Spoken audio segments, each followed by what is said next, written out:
തെരഞ്ഞെടുപ്പ് കഴിഞ്ഞതോടെ കേരളം ഇപ്പോൾ വിധി ദിനത്തിനായുള്ള കാത്തിരിപ്പിലാണ്. ആര് വാഴും ആര് വീഴുമെന്നറിയാൻ ഇനി ദിവസങ്ങൾ മാത്രം ബാക്കി. മൂന്നാം ഊഴം സ്വപ്നം കണ്ട് പിണറായി വിജയനും ഭരണം തിരിച്ചുപിടിക്കാൻ UDFും സർവ്വസന്നാഹങ്ങളുമായി കളം നിറഞ്ഞ ഒരു പോരാട്ടമായിരുന്നു ഇത്. വികസനത്തിന്റെ പെരുമ്പറ മുഴക്കിയും റോഡ് ഷോകൾ നടത്തിയും മന്ത്രിപ്പട കേരളമാകെ ഓടി നടന്നു. എന്നാൽ വോട്ടുകൾ പെട്ടിയിലായതോടെ ഈ വികസന അവകാശവാദങ്ങളെ എല്ലാം മുനയൊടിക്കുന്ന കാഴ്ചയാണ് നമ്മൾ കാണുന്നത്. PR വർക്കുകൾ കൊണ്ട് കെട്ടിപ്പൊക്കിയ വികസനത്തിന്റെ ചീട്ടുകൊട്ടാരങ്ങൾ ഓരോന്നായി തകർന്നു വീഴുകയാണ്. പ്രത്യേകിച്ച് പൊതുമരാമത്ത് മന്ത്രി മുഹമ്മദ് റിയാസും കായിക മന്ത്രി ബി അബ്ദുറഹ്മാനും കഴിഞ്ഞ കാലയളവിൽ നടത്തിവന്ന ഉദ്ഘാടന മാമാങ്കങ്ങൾ വെറും തെരഞ്ഞെടുപ്പ് സ്റ്റണ്ട് മാത്രമായിരുന്നു എന്ന് തെളിയിക്കുന്ന വാർത്തകളാണ് ഇപ്പോൾ പുറത്തുവരുന്നത്. ഈ മന്ത്രിമാരടക്കം തെരഞ്ഞെടുപ്പിൽ കനത്ത പരാജയം നേരിടുമെന്ന് ഉറപ്പിച്ച് പറയേണ്ടി വരുന്ന സാഹചര്യമാണ് നിലവിലുള്ളത്.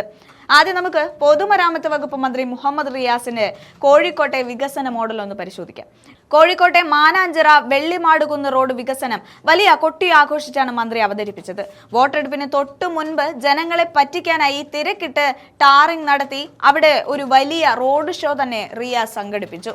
അന്ന് 24 മണിക്കൂറും പണി നടക്കുന്നു എന്നതൊക്കെയായിരുന്നു അവകാശവാദം.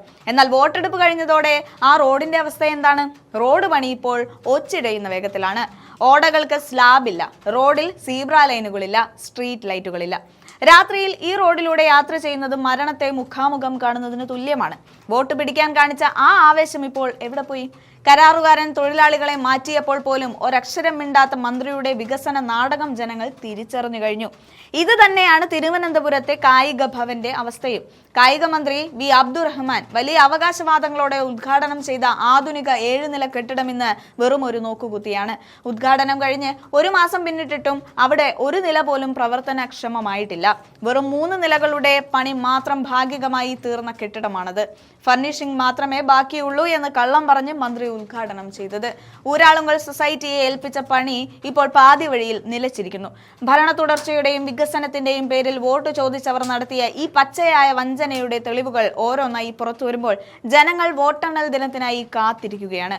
ജനങ്ങളെ കബളിപ്പിച്ച് PR വർക്കുകൾ കൊണ്ട് വികസനം ഉണ്ടാക്കിയെന്ന് വരുത്തി തീർക്കാൻ നോക്കിയ സർക്കാരിന് വോട്ടെണ്ണൽ ദിനം വലിയ തിരിച്ചടിയായിരിക്കും നൽകുക.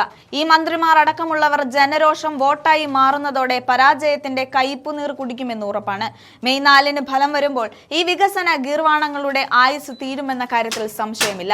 ജനങ്ങളുടെ ജീവൻ വെച്ച് പന്താടിയും അർദ്ധരാത്രിയിൽ ഉദ്ഘാടനങ്ങൾ നടത്തിയും വോട്ട് തട്ടാൻ നോക്കിയ പിണറായി സർക്കാരിന് കേരളം നൽകാൻ പോകുന്ന മറുപടി കാത്തിരുന്ന് തന്നെ കാണാം.